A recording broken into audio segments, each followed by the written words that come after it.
네, 이 시간에는 여러분들께서 자연환경관리 기술사를 준비하시면서 가져야 될 세계관 그리고 철학에 대한 부분을 말씀드리고자 합니다. 기술사를 준비한다는 것이 사실은 이론적인 바탕에 실무 경험 그리고 다양한 기술력들 이런 것들이 모두 어우러져서 어떤 실력을 인정받았을 때 얻어지는 자격이라고 한다면 사실 그 밑바탕에는 가장 중요한 철학이라는 것이 기본적으로 갖춰져야 한다라고 생각을 합니다. 근데 가장 중요한 철학이지만 또 어려운 부분이기도 합니다. 그래서 저는 이제 20여 년을 기술사 그리고 유사 분야의 기술자들을 취득을 하면서 가져야 될 마인드가 무엇일까 늘 고민을 했습니다. 제가 생각했던 저의 이제 삶의 어떤 지표 그리고 철학이 되었던 부분입니다.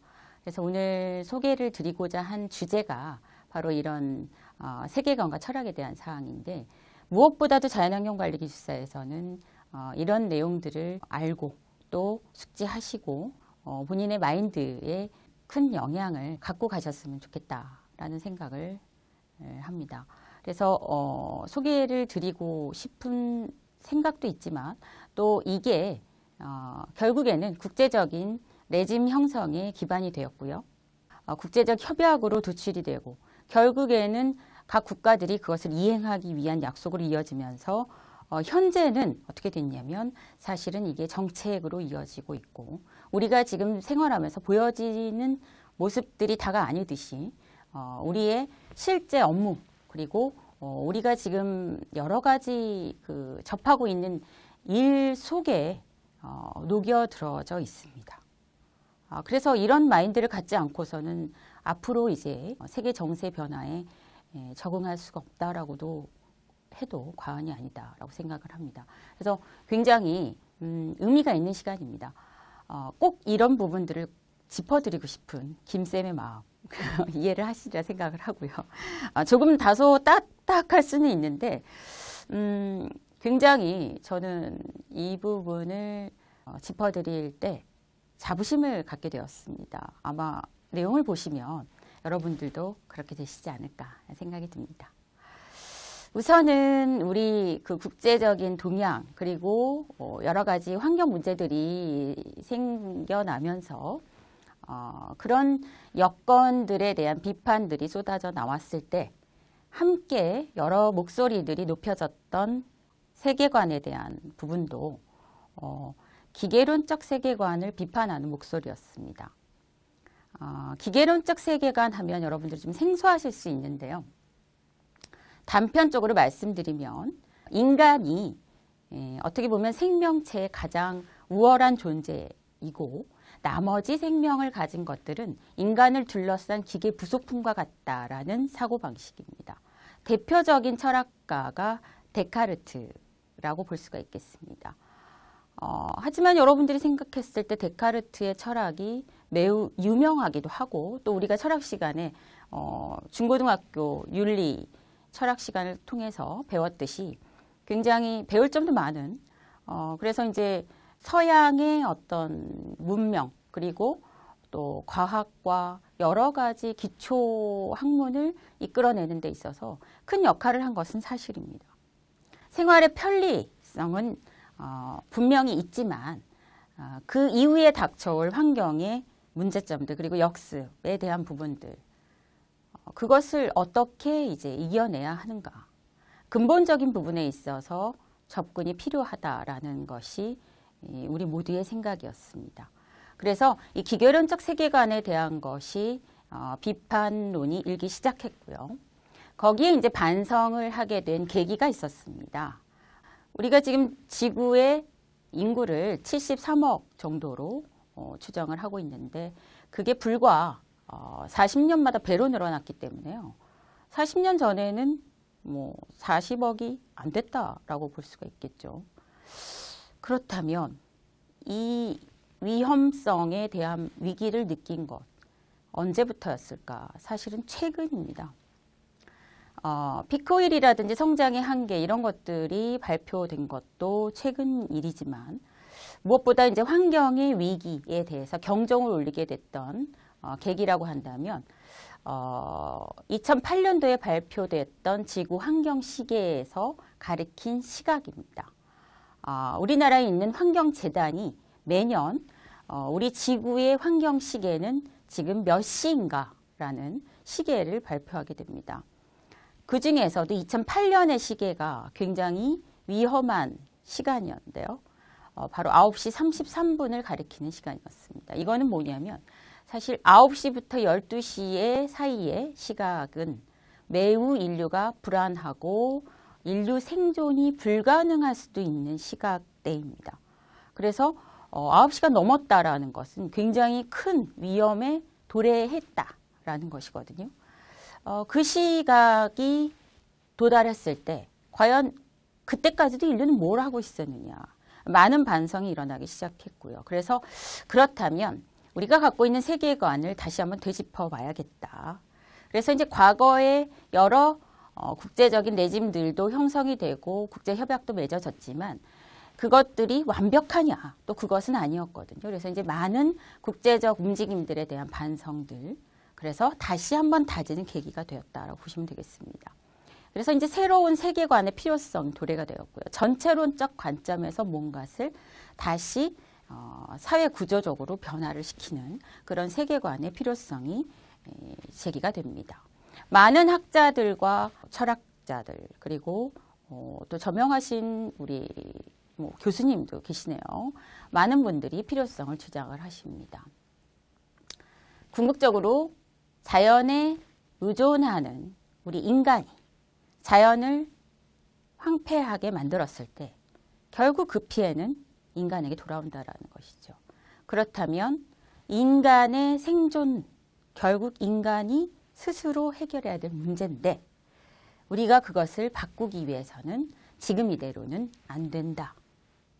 결국 기계론적 세계관과 맞설 수 있는 그 강력한 무언가가 필요했던 것이죠. 자, 서구를 지배하는 기계론적 세계관은 어떤 결과를 가져왔냐면 과학의 발전, 의학의 발전, 그리고 경제의 발전을 가져왔습니다. 산업이 발달하고 굉장히 인류가 물질의 풍요 속에서 많은 것이 완벽하게 보였죠. 하지만 인류는 계속 성장할 수 있느냐? 많은 레포트와 논문에서 경종을 울렸고요. 자, 지금 어떻습니까? 보이지도 않는 바이러스와 인류는 싸우면서 엄청나게 많은 실제로의 지수들, 경제 지수들이 무너지고 있습니다. 자, 이제는 더 이상 늦출 수가 없는 것이죠. 자, 그래서 서구의 이런 기계론적 세계관이 많은 긍정적 요소를 가져왔지만 과연 근본적으로 이 세계관은 인간만이 우월하다. 나머지 생명체는 기계 부속품이다라는 것이 완벽하진 않다라는 것이죠. 자, 그러면 자연과 인간을 따로 떼어놓고 볼 것이 아니라 그 모든 것이 전체론적 하나인 홀리스틱 차원에서 보아야 할 관점이다. 결국 지구는 살아있는 생명이다와 같은 그런 개념이죠. 자, 동양은 아주 오래전 우리가 생각하기 전, 그 전부터 유기체론적 세계관을 주장해 왔습니다. 어떤 사람들은 동양이 서양의 기계론적 세계관에 밀려서 철학 부분은 좀 밀린다 이렇게 생각할 수는 있어요. 하지만 최근 들어서 재평가되고 있는 동양의 철학의 중심에 있는 유기체론적 세계관은 현재의 굉장히 높은 평가를 새롭게 받고 있습니다. 유기체론적 세계관의 중심에는 무엇이 있느냐? 인간과 다른 생명체는 모두 생명이므로 존귀하다라는 것에서 출발합니다. 프리츠호프 카프라는 현대 물리학과 동양 사상에서 심지어 인간과 자연의 공존을 모색하는 생태학적 사고가 동양 사상에 내재되어 있으니 우리는 기계 문명이 초래한 지구 위기 상황을 동양 사상으로부터 배우자라고 얘기를 합니다. 결국 아주 반대 개념은 아니지만 이 상반된 시각이 기계론적 세계관의 한계에 부딪히면서 동양의 유기체론적 세계관을 수용할 수밖에 없는 시점에 다다른 것이죠. 결국 시작은 서구에서 국제적 레짐을 형성하기 시작했습니다. 92년도 리우에서 국제환경회의를 시작하고 그 이름도 유명한 기후변화협약, 생물다양성협약을 체결했지만 지속가능 발전 서구에서 주장했지만 결국 그것이 기계론적 세계관만 갖고는 완전체를 이룰 수가 없기 때문에 그것을 실현하기 위한 도구로서 유기체론적 세계관을 수용할 수밖에 없는 것이죠. 자, 유기체론적 세계관을 찾아서 김쌤이 한번 들어가 봤습니다. 저는 2000년도부터 문화재 기술자를 공부했습니다. 정말 자료도 없고 혼자서 이 깊은 학문을 어떻게 공부해야 될지 막막하게 그지없었습니다. 그래서 무조건 도서관 또 찾아가는 문화재 발로 뛰고 뭐 잘 알지도 못하는 한문 목편 찾아가면서 공부했죠. 그리고 자료라는 자료는 모두 모아서 또 관련된 책이란 책은 다 사서 한번 공부를 깊숙이 해보자라는 각오로 특히 이제 철학이라든지 이런 부분들을 좀 더 포괄적으로 한번 공부를 해봤습니다. 우리나라 전통 조경도 모르면서 어떻게 동양을 얘기하고 세계를 얘기할 것인가. 그래서 이제 저는 우리나라 한국의 생태 사상을 좀 더 깊이 파보기로 했죠. 놀라운 결과를 보여드리도록 할까요? 깜짝 놀라실 겁니다. 고려 중기의 이규보 선생의 말씀을 한번 보도록 할게요. 인간에 대한 이로움과 해로움과는 상관없이 짐승과 곤충, 무생물도 모두 근원적으로는 동일하게 생명은 모두 만물 인류 사상에 입각해서 동일하게 보고 있습니다. 과연 그 고려시대 1168년에 태어나신 이규보 선생이 이런 해충이든 곤충이든 짐승이든 사람이든 생명은 모두 존귀하다라는 것을 얘기할 정도의 그런 사회적 배경이었을까요? 이미 서구는 그때 우리하고는 비교될 수 없을 정도의 문명을 이루고는 있었습니다만 우리는 겉보기와는 달리 내면적 사상을 이미 갖추고 있었다라고 보기에도 과언이 아닌 것이죠. 그것도 놀랍지만요. 자, 이제 조선으로 와서 이것이 끝난 게 아닙니다. 조선 초기 김시습 선생님은 거기에 어떤 말씀을 더 붙이시냐. 사람과 만물은 다 같이 천지의 길을 타고났다. 어떻게 보면 이규보 선생님의 말씀을 잇고 있습니다. 더 중요한 것은 이것을 생태계의 조화와 공생의 장으로 이해를 한다라는 것으로 발전시키면서 가장 중요한 것을 하나 더 제안을 합니다. 임금이 정치 이념으로서 호생지덕을 가져야 한다. 이 얼마나 놀라운 얘기입니까? 학자가 정치에 생명은 모두 존귀하다라는 것을 기반으로 임금에게 제안을 한다. 이 시대에 이런 생각을 했다. 저는 정말 놀라지 않을 수가 없었습니다. 저 원래 그렇게 깊이 공부하는 스타일도 아니고 또 옛날 캐캐 묵은 지식들에 대해서 그닥 선호한 스타일도 아니었으면 굉장히 심오한 세계에 빠져들기 시작했습니다. 여기에 빠져들다 보니 한국의 생태 사상을 사랑할 수밖에 없었고요. 이후에 제가 국제동양을 공부하고 현대에 이르러서 이 모든 것들이 아구가 하나하나 맞아간 이제 와서야 한국의 생태 사상 정말 앞서가고 있었구나. 그 유전자를 물려받은 우리는 얼마나 위대한 민족인가. 저는 최근에 더 한 번 놀랍니다. 코로나 바이러스를 극복한 한국의 지혜를 그 자존심 높은 미국에서 배웁니다. 우리는 이 위험한 인류의 위기의 시대에 이겨낼 수 있는 유전자를 타고났다라고 생각합니다. 우리는 항상 위기 시대에 놓여 있었습니다. 우리가 직장 생활을 시작할 때도 10년이 지나서 20년이 지나도 지금까지도 항상 우리는 어렵고 힘든 시기를 겪고 있습니다. 하지만 죽지 않고 살아남아서 잘 견디고 이겨내고 있습니다. 자, 여러분들은 이렇게 자연환경관리기술사를 공부하려고 또 새로운 각오를 다지고 있습니다. 전 할 수 있다라는 각오를 다시 한번 새겨드리고 싶습니다. 우리의 유전자를 끄집어내서 이 깊은 철학을 다시 한번 가슴에 새기고 자연환경관리기술사의 철학으로 한 번 더 정리를 해보시는 게 어떨까라는 것을 제안드려 봅니다. 조선 후기로 가봅니다. 홍대용. 자, 임금이 호생지덕으로 이것을 정치인용으로 갔습니다. 그 다음은 무슨 단계로 넘어갈까요? 더욱 놀라운 것. 자, 의산문답이라는 저서의 홍대용은 평등이라는 관점을 인간과 자연까지 확대하는 것이 아니라 인간과 인간, 자민족과 타민족, 자, 지구와 다른 별까지 확대해서 일관되게 관철하자.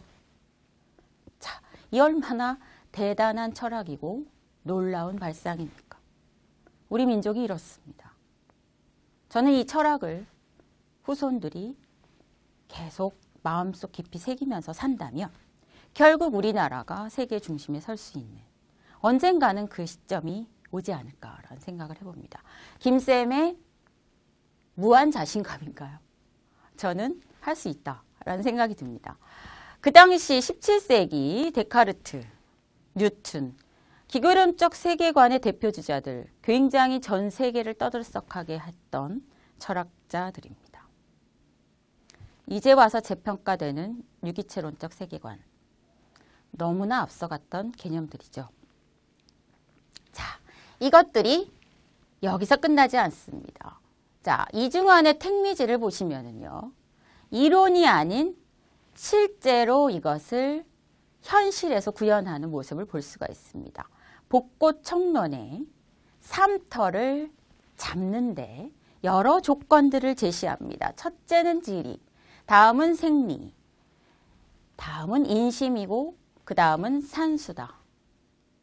자, 이것은 어떻게 보면 풍수지리학 또는 뭐 풍수지리설이라고 합니다만 거기서 내세우는 집터 또는 삼터, 마을터를 잡는 네 가지 요건인데 이것이 다시 현대 용어로 재해석을 해보면 바로 우리가 얘기하고 있는 92년도 리우에서 채택한 개념인 지속가능 발전의 핵심 개념입니다.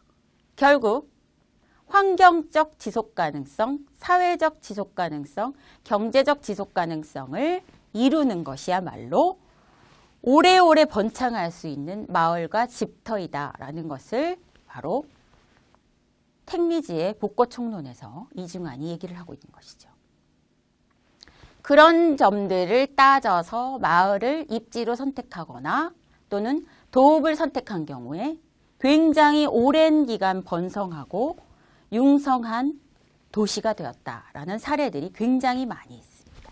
현재도 존재하고 있는 나간읍성 마을 가본다든지, 자, 지금 여러분들이 우리나라의 수도 서울 와보시면 세계의 중심 도시라고 해도 과언이 아닐 정도로, 자, 서울의 입지, 한양으로 수도를 천도할 때 바로 이런 택리지의 복고총론에 입각한 입지의 여건에 맞춰서 우리는 도시계획을 해왔습니다.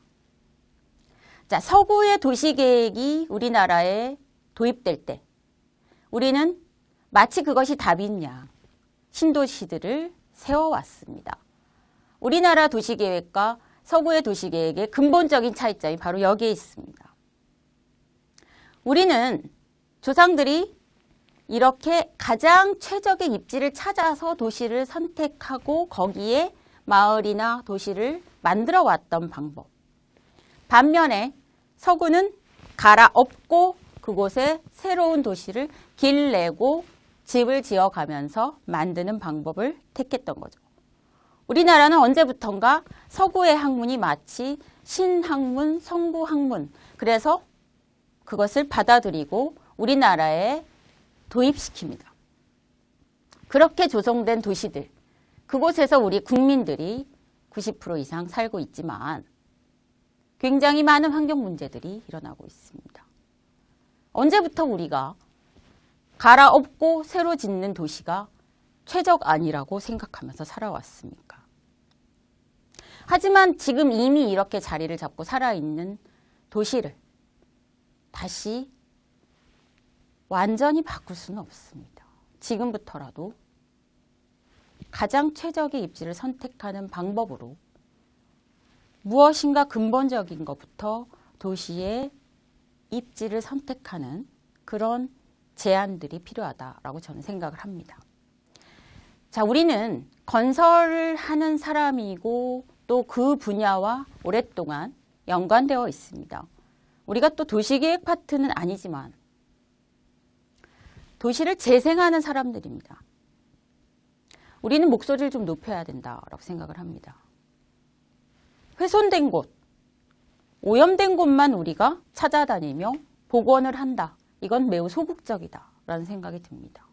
우리는 좀 더 유식해져야 되고 좀 더 지식인이 되어서 보다 심도 있게 그리고 철학을 갖고 좀 더 크게 거시적인 시점에서 우리나라의 또는 도시 전체의 문제에 대해서 함께 고민하고 제안할 수 있는 제안자로서의 역할을 해야 된다라고 생각합니다.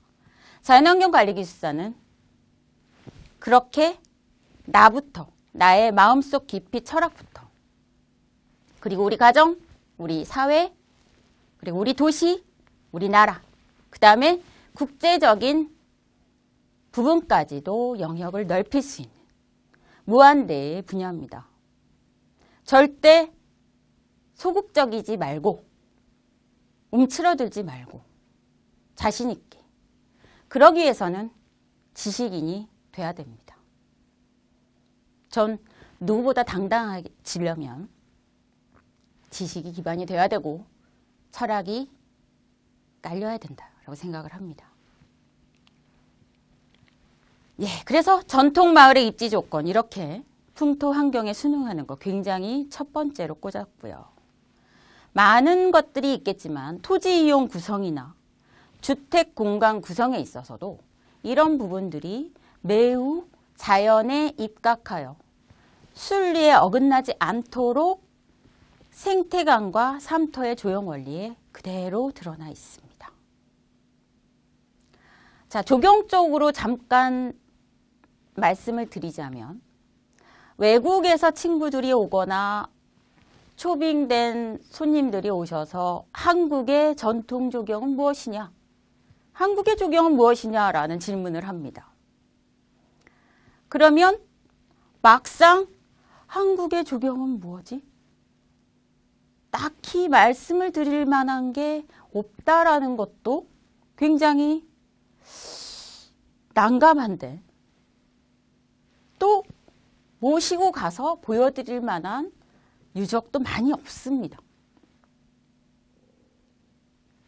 그런데 철학을 함께 거기에 결부를 시켜서 자, 한국의 전통 조경은 자연과 인간이 그 속에서 어우러지는 것.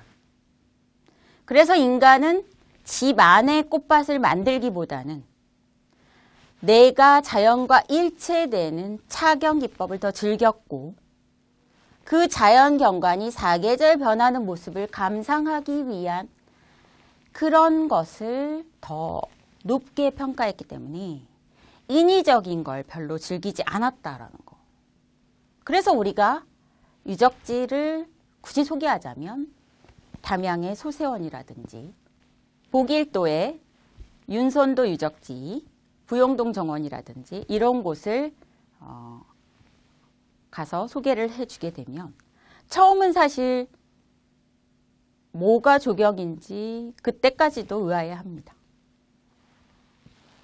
근데 정자나 텐마루에 앉아서 자연을 느끼고 감상하게끔 하는 잠시 정적이 흐르는 시간, 그리고 그 안에서 내가 자연과 일치되는 그런 감상, 그런 것을 보면서 마음이 동요되고 차분해지는 그때서야 한국 조경 정말 훌륭하다라고 얘기를 합니다. 우리는 꾸며서 억지로 보여주는 거, 그런 따위와 비교할 그럴 철학이 아니다라고 저는 생각합니다. 자, 주택, 토지 이용, 마을, 도시 모든 것들이 인간과 자연이 어우러져서 한국의 생태 사상의 키워드는 바로 공생입니다. 자연과 함께 공생하는 삶에서 배우는 지혜. 자, 우리 조상들이 이렇게 살아왔던 것처럼 우리도 그것을 무언가 명분을 유지하면서 고수를 해왔더라면 이렇게까지 환경이 열악해져 갔을까? 하지만 인구도 많고 먹고 살기 바쁘고 급성장하는 분위기에서 어떻게 보면 불가능했을 수도 있겠다라는 생각이 듭니다. 현실적으로. 자, 그걸 지금이라도 우리는 알았기 때문에 이제라도 아픈 곳을 치유하는 그런 자연환경관리 기술사로서 역할이 중요하다라고 생각이 듭니다.